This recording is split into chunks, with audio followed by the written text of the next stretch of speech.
Musical gear comes in like 3 specific tiers: super cheap, generally unaffordable, and super unaffordable. Those are the only things. Yeah, absolutely. And then you're like, I've got the bug. Yeah. And I found that because I when we moved from our big like double plot in Hout Bay to our townhouse, well, when my parents moved, we got rid of our piano and got like an electric keyboard. But obviously going from piano to a keyboard, I needed something that was like really close or similar, like with proper weight sensitive like keys and like more than 2 octaves and like proper like dynamic sound and whatever. But my God, the keyboards.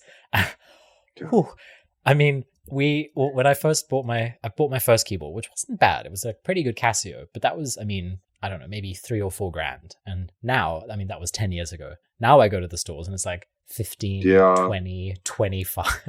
As soon as it's got weighted keys. It's an expensive hobby. As soon as it has weighted keys, you can just add 5 grand to the price. It's outrageous. Yeah, anyway, that's, my little, a little rant, a side rant on, on the cost of musical gear in South Africa. The price of equipment, yeah. Anyway, absolutely.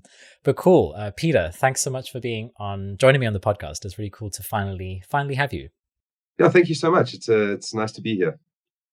So before we dive into our conversation, I've prepped like a few rapid fire cues that you couldn't prepare for, but it's just a little bit of insight into who you are. So don't think too hard and just sort of whatever comes to mind. But first one, after a really tiring day, how do you spend your... I get home and play with my daughter, then bath her, and then when she goes to sleep, we tend to melt into the couch for an hour or two, unless I'm recording music. And then tea or coffee? Coffee. And how do you take it? Dark with a sweetener and some milk.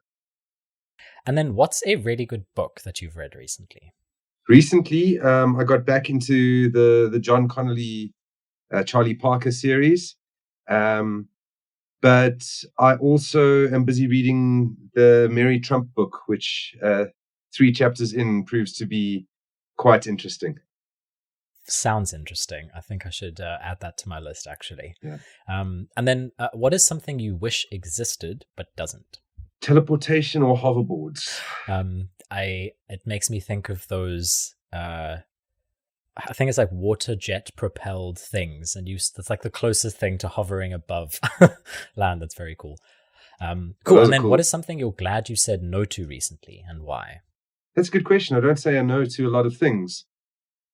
Oh, I said no to another drink on Saturday, and I think that was a good idea based on how I felt on Sunday. Good life tip. And then what is something that cost you less than 1,000 Rand, but was the best investment most recently? I think probably a heating mat that I bought for seeds germination, because I grow lots of vegetables and hot peppers. And that has resulted in me being able to grow all of these crazy varieties of hot peppers that need a constant heat to germinate. So it's almost like to create a sort of greenhousey environment, to give it like a regular temperature. Yeah, so essentially you put your seedling tray on top of the heating mat. The heating mat sits at about 28 to 35 degrees. You keep your soil moist, and then obviously the heat will go into the soil and allow the tropical seeds to germinate more effectively. It's like an electric blanket for seeds. Yeah. That's so cool. Yeah, because the rule is generally the hotter the pepper, the harder to germinate. So if you create that kind of consistent 28 to 35, some of them cook, especially if you leave them more than a day. So you need to check on them like kittens or puppies. But it works well. Interesting. Cool. Well, thanks so much for that little introductory bit. Some very interesting insights. I like the seed mat particularly. I think that's quite fun. But cool. So just to start us off, could you tell me a little bit about Dariel and sort of what problem it solves? Yeah. So Dariel, in terms of the problems we solve, we kind of solve all of the problems. That sounds a little bit arrogant, but really, if it's a problem in software, we can probably do it. We are an outsourced custom software development organization. We consult clients on software problems, on new products that they're looking to build or get into market, and sometimes also on blockages that they've got from recognizing the full value of their IT investment. that we can help remove. So we solve problems. We just tend to use software to do it. And then just roughly, how big is your company and also your dev team? We are about 120 people, and I'd say about 90% of those people are developers. Cool. And then just for you, like, what is particularly hard or interesting about what Dariel does? Like, what do you find most exciting or challenging? I'd say there's two things, really. Both exciting and challenging is the fact that quite often we get called in to fix other people's problems.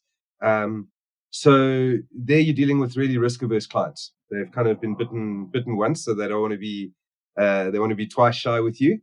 And that's then challenging to get them to trust us the first time. Obviously, once we've delivered, then it's we built that trust and we get called back time and time again. And then what's also exciting about it, or exciting about working at Dariel, is that the work isn't always the type of stuff that's going to get your name up in lights, but it's going to grow you in some kind of meaningful way. It's always challenging, whether it's having to deal with legacy tech, whether it's having to deal with problems that haven't ever been solved before, or whether it is learning new tech on the job. There's always something that's going to provide you with a really meaningful challenge specifically as a developer at Dariel. And what part do you play in that mission? Like, what's your main day-to-day responsibility? So I'm the head of recruitment, along with my two IC and Neen. We handle recruitment end to end, from strategy through to actual interviews, extending of offers, and then seeing people through to the end of their probation period as well. Cool. So on that's actually a really cool segue. And sort of at the risk of, I guess, almost rehashing old news, I think everyone's a bit tired of hearing this, but COVID-19 obviously forced almost all companies, if not all companies, to move operations completely online. Some of them continued hiring, some of them froze their hiring. But for you, even though you're no stranger to recruitment, particularly in the tech industry, moving your process online, pretty much overnight came with a lot of learning. And instead of focusing on how you responded to that experience in the moment, you're trying to figure out how to turn some of those lessons into, stuff that'll help you prepare for what's to come.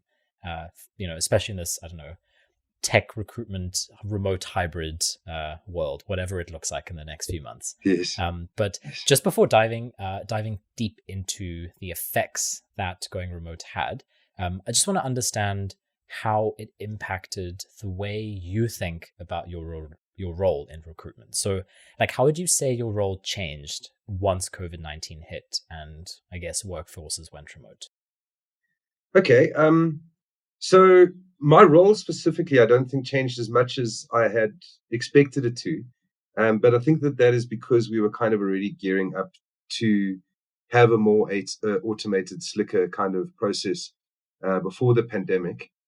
However, what did definitely change was the way that we used our collaboration and orchestration tools that the business already had, probably more effectively and almost certainly the way that the people who developed them intended, which we've had for years, but I don't think we've ever effectively used until now. So would you say that because I think a lot of people would maybe have different experiences where they found that the way they recruited changed quite dramatically. So why would you say that yours didn't? And I think maybe it's linked to what you just said about, like, you were already gearing up for it. But why do you think your role hasn't changed that much, at least personally? Yeah, I should have probably expanded on that previously. So I'm already a hands-on recruiter, both Anine and I are. So how we like to provide a high-touch recruitment experience. I think it's the only way that you can really be successful in the tech recruitment world nowadays, is to legitimately make candidates feel like they are getting a personalized experience, not use smoke and mirrors to give that appearance. But you also want to go through the process as quickly as possible. And the best way to do that is to automate those early low value conversations, like, hey, thanks for applying. When can we have a chat? So that's probably where the role was changing a bit, was now looking more to how can we automate those early stages, but also keep that high level of personalization and that bear hug, if you will, for the people going through our process. But also to turn, and I think this probably started about 2 years ago, to turn from a talent acquisition specialist into a talent attraction specialist. There's no point, I believe, engaging in the war for talent anymore. The war for talent is over, and talent has won. Businesses have not won. COVID probably has highlighted that even more, because now we're able to compete on a global scale, which is a double-edged sword. You know, my business can compete with Twitter, but Twitter can compete with my business for the same talent anywhere in the world. So you need to, and this is how the role changed, is become a candidate advocate and a talent attraction expert, I believe, more than a talent acquisition expert. Tell me more about that. Like, what is, how do you define the difference between talent acquisition and talent attraction? No problem. So talent acquisition, and please don't get me wrong, I don't think that this type of role is losing relevance. In fact, it's becoming a whole discipline by itself in sourcing. But talent acquisition is finding where the talent is. It's not necessarily getting them into your business. You know, it's headhunting, it's sourcing, it's initiating conversations with passive talent that quite often is a bit of guesswork, and results in a lot of rejection. Whereas talent attraction, you're putting the message out there for the people that you want to attract to consume, and you're developing the mythical talent pool that will hopefully reach out to you when it is ready to move, when those people are ready to move. And I think that while it's good to engage in both, I mean, I still do headhunt and send people messages. It's not in a pushy way. It's giving them the option to engage with us. And I think that's the key difference, is talent acquisition is acquiring the details of someone to put them into your process, whereas talent attraction is attracting someone to your business because of the messages you're putting out there, whether it's about your culture or your strategy or products. It could be soft skills. Maybe you've got the best coffee and someone has never had a good cup of coffee. You know? So that's the key difference, is finding and bringing into, as opposed to spreading the message to bring into the flock to allow them to come into the flock because the front doors are open. So I'd love to dive into what that looks like practically for your process. But just before we do, could you just link that to this idea that the war for talent is over? So why is that change to talent attraction so important when you, I guess, recognize that, you know, the dev you want could as easily work for Twitter or Google or Microsoft as they can for your little South African tech startup or whatever the case may be? Why is talent attraction such an important shift in that war for talent being over? I think it's important because you can't be all things to all people. So while Twitter has its perks, has its reach, has its power, has its money, etc., it's definitely not right for all people. I would never work for Twitter, for example. It's I don't think that I'd fit in with the ethos of the business, and I don't know much about them. Maybe I'm wrong, but therefore I'm not maybe the talent that they're trying to attract. It's critical in understanding which battles you want to fight and which fronts you want to fight those battles on. You know, Dariel is never going to, for example, be able to compete with a Silicon Valley business for access to tech or maybe even salaries. But what we can definitely do is give you some of the best people to work with that are open to sharing and grow you technically faster than just about any other business that I'm aware of in this country. So if you're at the stage in your career where that's more important than a salary or than working with the next Steve Jobs, then that's great. You know, obviously, there are certain things, like I said, you've got to compete, you've got to choose your battles. We're not going to fight with Facebook or Google or someone like that. But equally, we can if our message is right to those people who are maybe, Dariel's a business made up of corporate refugees in general. We've all worked for corporates. We've all generally succeeded in those roles, but we haven't been fulfilled. And that's why Dariel is great for us, because the culture is not corporate, but the impact that we can have is with our clients that are generally corporate. So it allows you that buffer. So maybe those people who have worked for Twitter and don't want to and want that buffer can come now and work for Dariel, because globally, that's the type of attraction message that we're putting out there. Absolutely.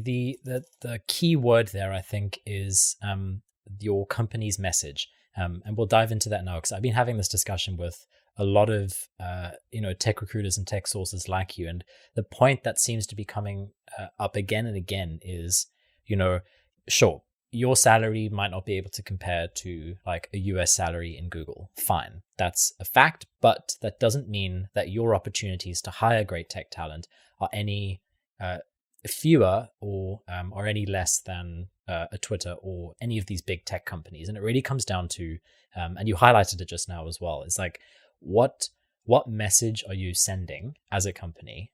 And how are you aligning your motivators with tech talents? And maybe now, because location is it doesn't matter that much anymore. You're no longer looking for people within your city.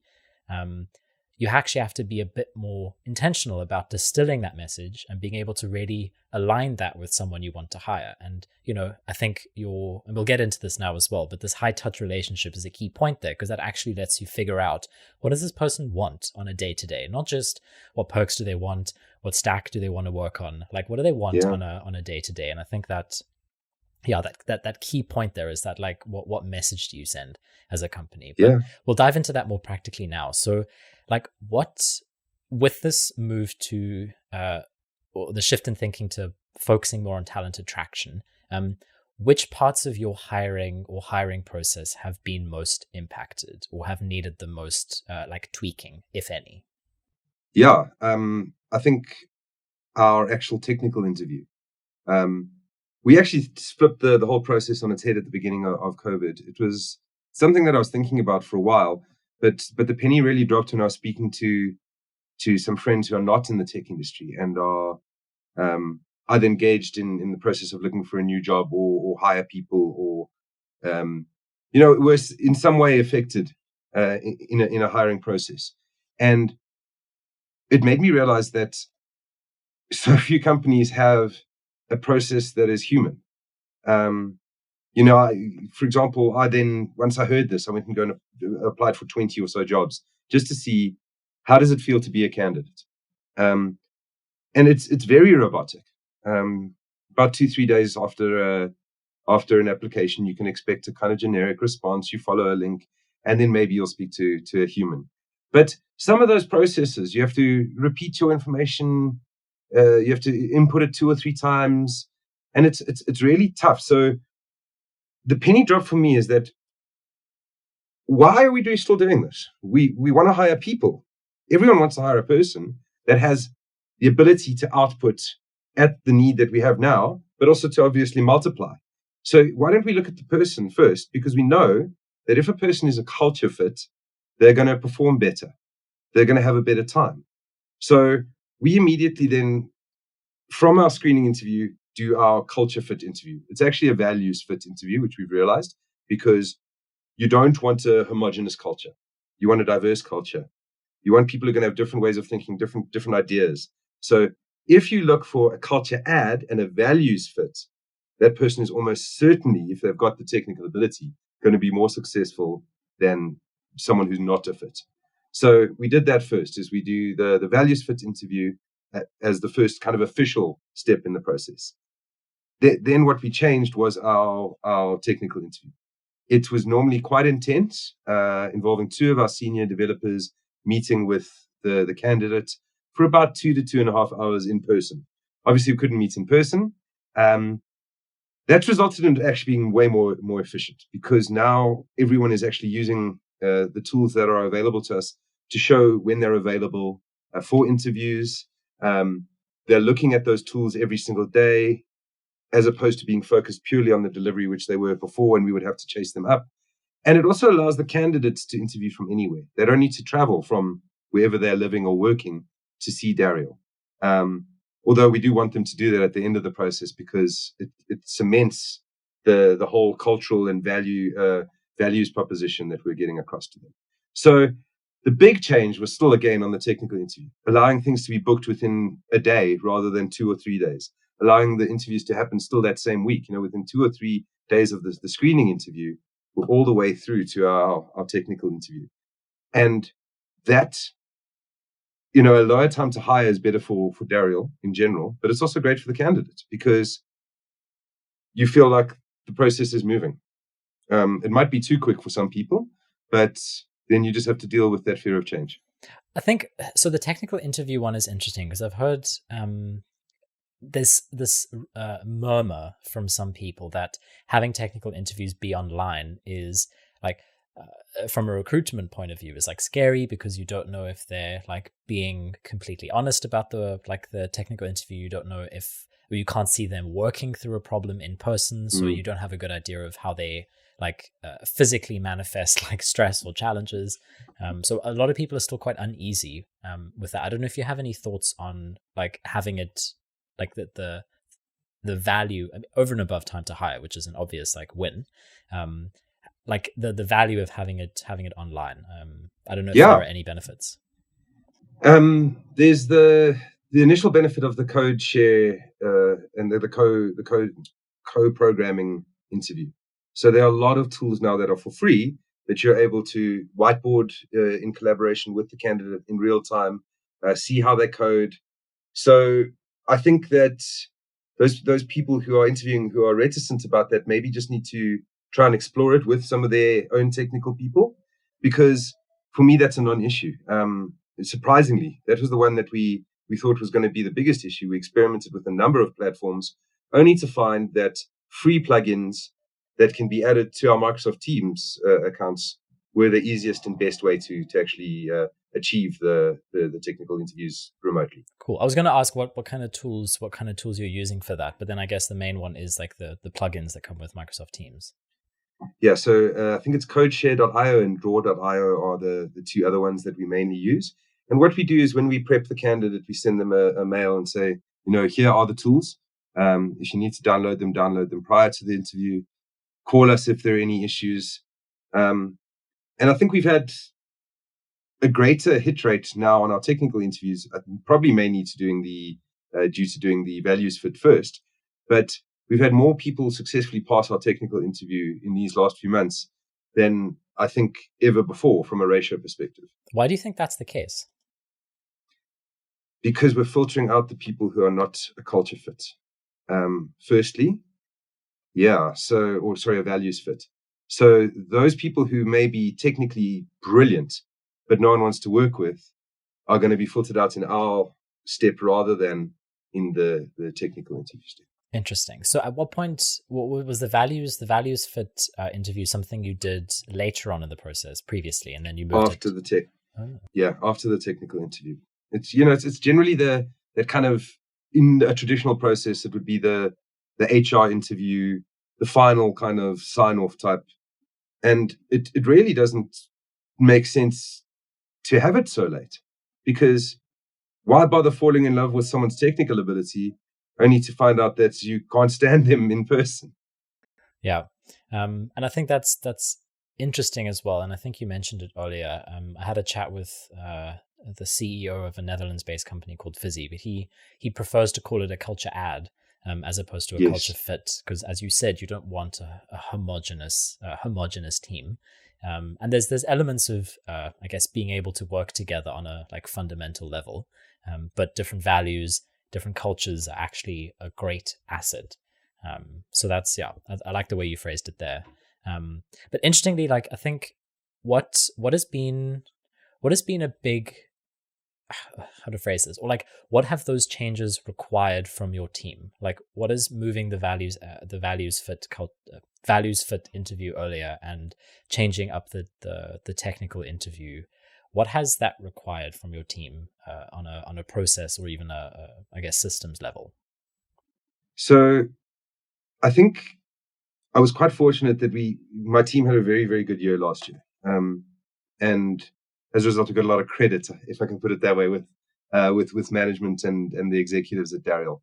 So when I said, let's try this experiment, there were a couple of things that I focused on. Number one is that when you take two of our senior developers for a 2.5-hour interview, you are losing 5 hours of billable time. So that appealed immediately to the finance department, of course, because we'll have less of those wasted hours. The 5 hours will more often result in a hire than not. That was the easiest one to get across, of course, because you show that you're impacting the bottom line, easy game.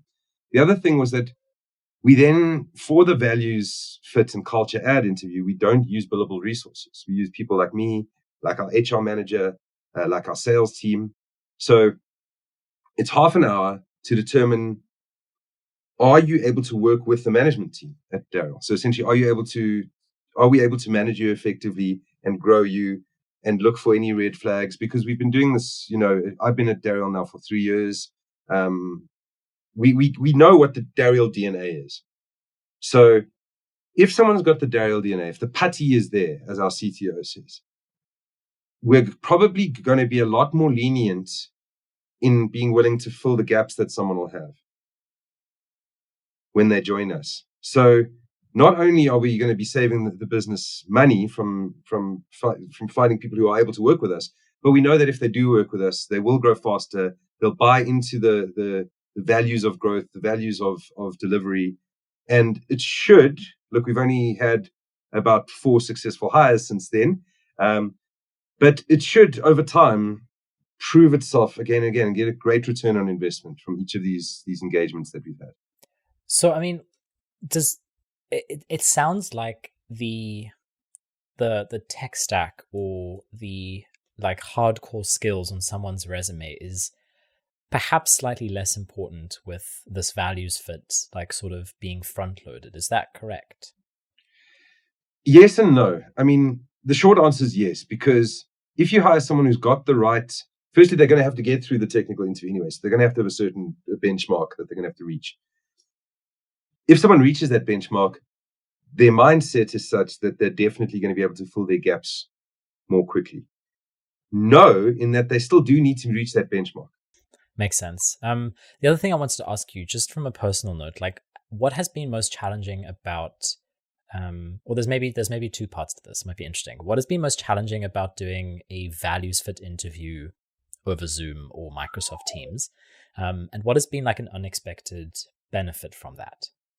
So I've actually found that, I'm going to answer the second part first. The benefit is that people actually, I think, are in general more at ease on Zoom.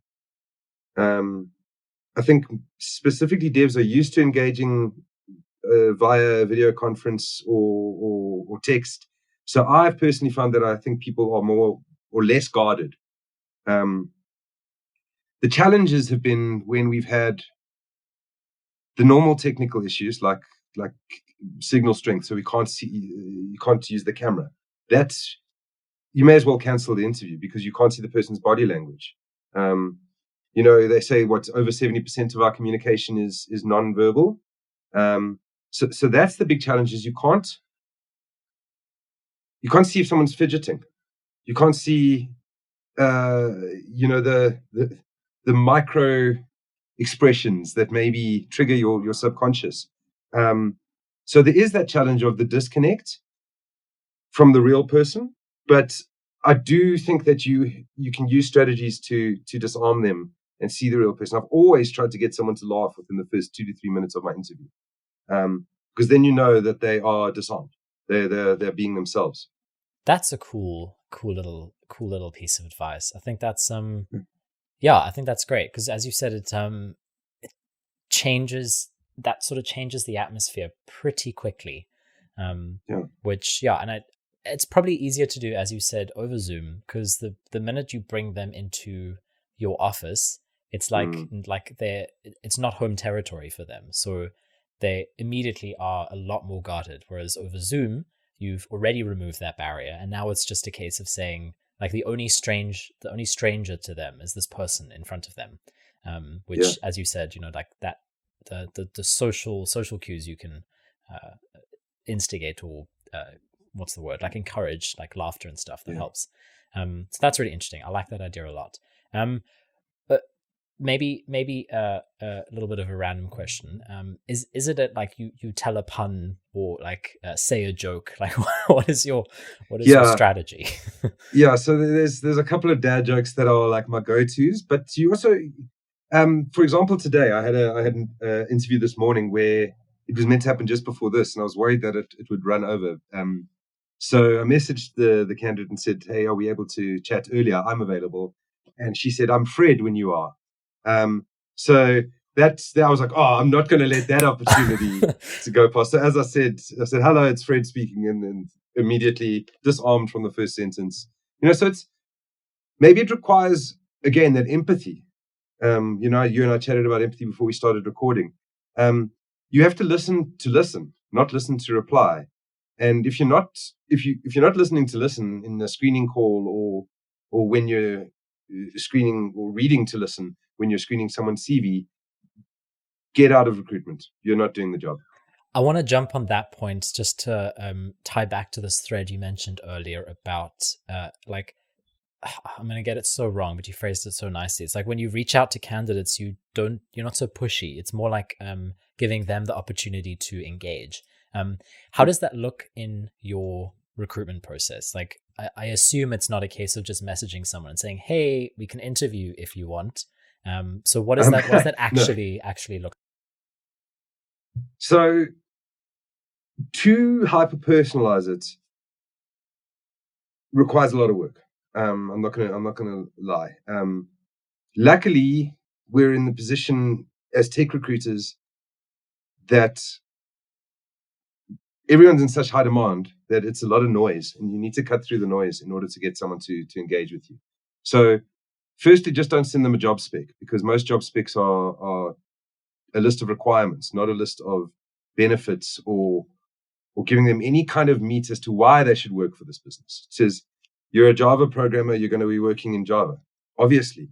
So the first thing is to make sure that your communications that you are going to send out around the job opportunities, your job ads, for example, because if someone is interested in the message you sent to them, they're probably going to go straight across to your website or your LinkedIn and have a look at the ad that you've posted.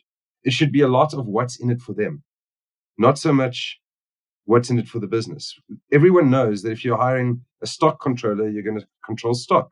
If you're hiring a recruiter, you're going to recruit. People know the jobs they're doing. You don't need to tell them again what they're going to be doing. So rather make it what's different about you. What's different about the place you work? And that cuts through firstly. So you can put the message out saying, we're not being pushy. It's generally what I say is, hey, I have had a look at your profile. Insert a little bit about them that impressed me. Not generic, hey, I looked at your profile. Here, we've got some opportunities. I looked at your profile. Here's something about your profile that interested me. I think we've got the type of opportunities that could grow your career if you're looking to grow your career. Here's a link to talk with me. Otherwise, here's my number. So multiple ways to reach out to me and connect with me, or alternatively, have a look at what we've got out there. And then you need to be, if that's the only communication you're making with them, then you're probably also going to lose. You need to be active and vocal if you want to be a talent attraction expert in the markets that you are trying to hunt in. Doing stuff like this, talking to people who are in the industry, but also trying to be consistent and authentic. Recruiters are salespeople at the end of the day, and salespeople can sometimes be very inauthentic. You often hear it when you answer a sales call. No one wants to deal with someone that is inauthentic. So if you don't believe in the job that you're selling to these people, then you're dead in the water. If the type of stuff you're putting out is empty and inauthentic, just posting memes or billionaires' quotes, then again, you're people can smell that when they talk to you. As opposed to, and I don't want to blow my own horn, but I'm interested in the people that I want to talk to. Genuinely interested. Maybe I'm only interested for the 15 minutes that we've got on the phone, but it's genuine interest. And I think people can feel that. And when someone's interested in you, you feel valued. You understand that they're coming from the right place, and probably the organization and the opportunity that they represent is similar to them. Yeah. And I think this is interesting because I think a lot of recruiters probably think they're doing this, but I want to dive a little bit deeper into this idea of being able to communicate what's in it for them. How do you go about doing that? And I'm thinking of like, if there is, and this is maybe touching on another little side tangent, but internal recruiters, hiring managers, engineering managers, normally that needs to be quite a tight-knit dream team in order for, recruiters to be able to reach out with any kind of success to a developer. But when you say like what's in it for them, like what kind of things do you always try and highlight in that? Because I think the risk is just saying like, you get to work on really innovative software. It's like, wow, cool, thanks. Yeah, I think most people want that, but like, what kind of what is that that je ne sais quoi that you sort of tie back to? A lot of it depends on the business that you're representing. So, in my time in corporate, I found that after I left, the message that I was giving to my candidates wasn't actually being fulfilled. And that really, it felt like a sucker punch to me because I had been lying to people, essentially. So it does depend a lot on the business you work for. And you need to interrogate that as a recruiter and say, am I actually telling these people the truth? Because your word is your bond, much like a lawyer. A recruiter, if you lie to someone, they'll remember you forever. They probably won't if you hire them successfully. But going back to that bond between, HR manager or HR executive, business unit executive, hiring manager, the team that's going to be hiring, you do need to get them all to have a buy-in. I found that hiring managers in general feel put upon to reach hiring targets. And that's because they're disconnected from the process, in my experience. Whereas if they actually got to meet the candidates rather than see them for that final interview, when everyone else has signed off, they almost feel that their role is to look for reasons not to hire the person at that stage. Whereas if you bring them in the second interview, for example, they know that they still have to jump over hurdles, and maybe you kind of root for the underdog in that case, and you want them to succeed more because you've met them as a person, not as a technical resource who can produce an output. So I think more empathetic hiring in general is a good way to succeed in the way of work of the future. But how do you get the buy-in without incentivizing or creating a punitive measure for the hiring manager? That's tough. In one of the businesses I worked for, they made a percentage of the person's bonus dependent on them reaching their employment equity targets, and I don't think that's healthy. It did change behavior, and we did have a lot more buy-in from the hiring managers, but I don't think we had more hires because the people were coming in almost pessimistically into the process. So it's really interesting question, and maybe controversial. Don't shoot me. Okay. Is maybe because I think this other point you said is like this extra effort of being more empathetic and spending more time on talent attraction is harder and is more time consuming. Do hiring targets kill that to some degree? Like, is this idea of remote work maybe moving towards a different way of measuring impact?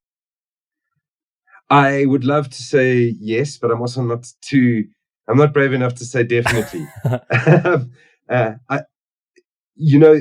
It does require more time, but not significantly. If you actually think about the input of effort and time in the beginning of a process, as opposed to the input and effort of time trying to get someone out of your business if they're not performing or don't fit in, the scales are dramatically tipped in the amount of work and effort to get someone out of your business. And this is what I think too few people understand, is that a hiring mistake is a big mistake, no matter the level that you make it at. Especially in South Africa, it's very, very difficult to go through that process. Even if you do follow all of you dot all your I's and cross all your T's, you're probably still going to go to the CCMA. Would you rather spend 6 hours at the CCMA, or would you rather spend 5 hours interviewing a person? So there's that. And then I also think that empathy is not rewarded in a capitalist society. I'm thinking about my KPIs rather than how you're feeling. I see you're crying, but I've got a deadline. So I'd love a more empathetic way of work in the future, but that does require a shift of focus away from profits to well-being. Yeah.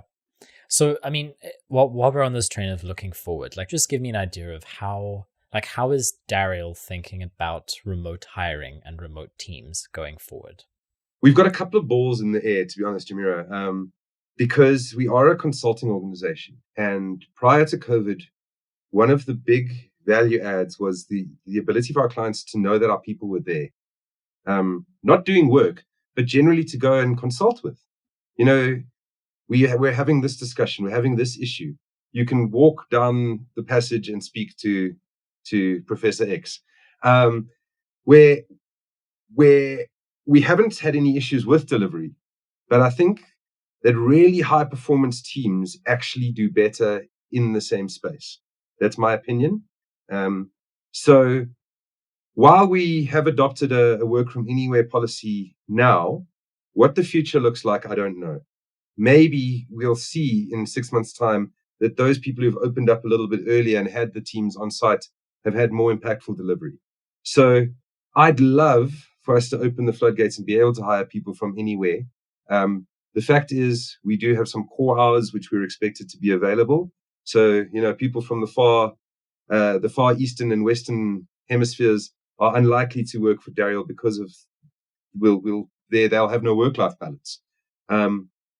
But regionally, I mean, I think we've definitely been able to bring on people who are still down in Cape Town delivering. They both had the desire to move up to Joburg at some stage. So it's in the air. We want to keep doing it. We're getting a lot more work from overseas businesses.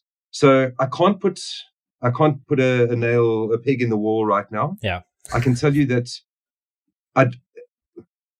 the remote hiring process is still going to continue. Right. Remote work, I don't know.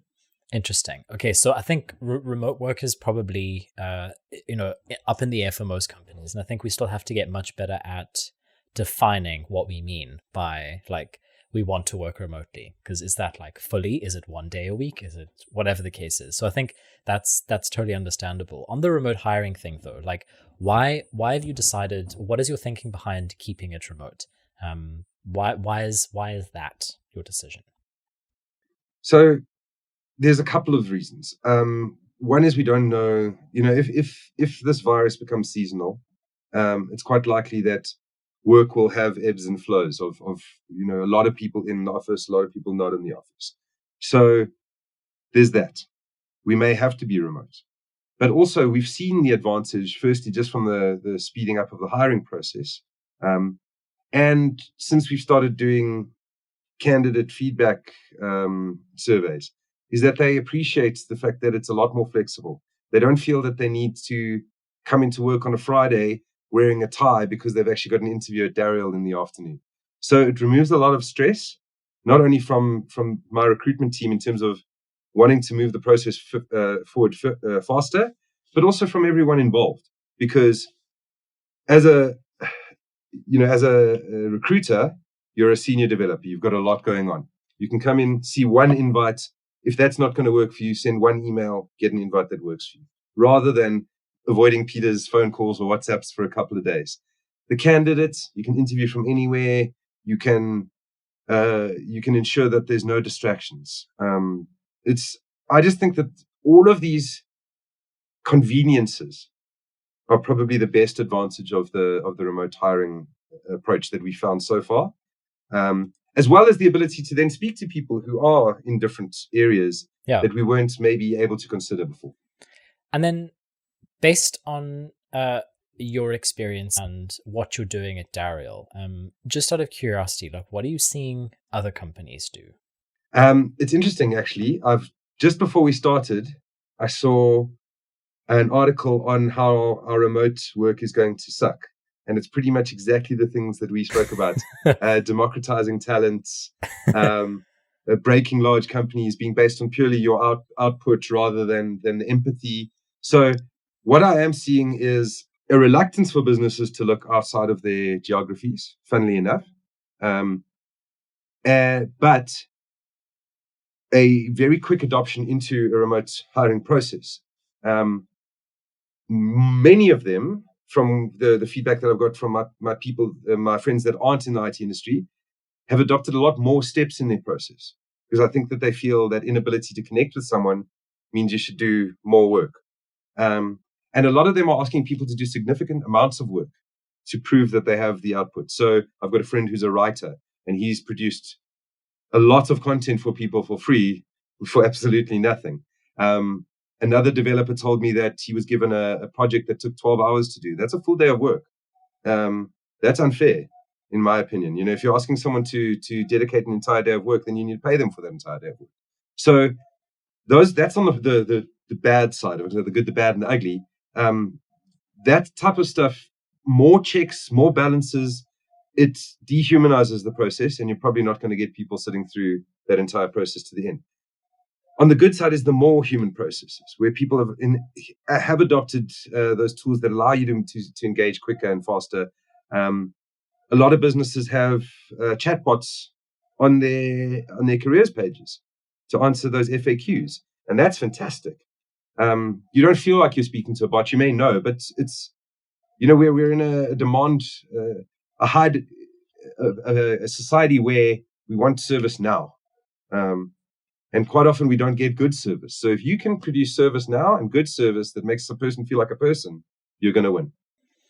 I think that first point is also very interesting because it sort of touches on something you said earlier. But I think I definitely felt it as well, is the minute you're out of the office and you're at your computer, the knee-jerk reaction is to just communicate more and to have more touch points and more meetings. And in your case, at least from the sounds of it, is that you've actually tried to focus more on the quality of the engagement at each point, rather than trying to add five new steps to your hiring process. So it's stayed relatively the same. Obviously, you've spoken about that switch of adding the value interview at the beginning, but outside of that, it seems like you focus more on quality of each engagement or touch point, which is maybe a fine tuning that still needs to happen in the way companies. Yeah, I think you probably put it better than I could there. I want to say it's my job, okay. But I don't want to touch on too much. So just as a last closing point, what has been the most surprising thing for you about hiring remotely over the past few months? So the most surprising thing for me about COVID, about remote hiring, about how the world had to shift, was how we all held our breath for about 2 months and nothing happened. And then everyone went forth in a different direction. So there's businesses that they're like, use our tech. There's people that are just pumping products in. There are people who are dropping prices. And it's the resilience of South Africans, despite the craziness that we in particular had in the first few months of lockdown, surprised me, but also the amount of optimism and problem solving that exists within our community is, and when I say community, I mean South Africa as a whole. People finding entire new ways to make money. One of our clients is a hospitality business, and they offered one of their buildings as a COVID quarantine for free, and it's that. Yes, there's a lot of people who are suffering, a lot of people who've lost their jobs and stuff, but in general, I think South Africa has come out of it in a more empathetic way, where we've realized that despite the people trying to divide us, and there's some loud voices out there trying to divide us, in actual fact, you can't. We're stronger than that. And the next 6 months, I think, are going to be an incredible period of rebuilding. As long as we realize that we're dealing with people and we don't try and go back to maybe the early ages of industrialization, where everyone is measured according to their output. we can absolutely measure output, but your output's going to be much better if you hire people for who they are, as opposed to what they can do. Very nicely put. Very, very cool. I think also your earlier point really stuck out, that a thing like COVID-19 also showed at least a lot of companies how like mechanical and robotic some of their processes and the way they were dealing with people were. And actually was an opportunity to take a step back and, as in your case, to put something like a value fit interview right at the beginning and say, let's just chat to people first before we do all the technical stuff and like get to the down dirty, like, resume job spec stuff. Just chat to someone one-on-one. So I think that's also, a big outcome. But thanks, Peter, so much for your insights and your knowledge and your experience. It was such a cool conversation. So thanks for being here. Thank you. Thanks for having me. It was an absolute pleasure.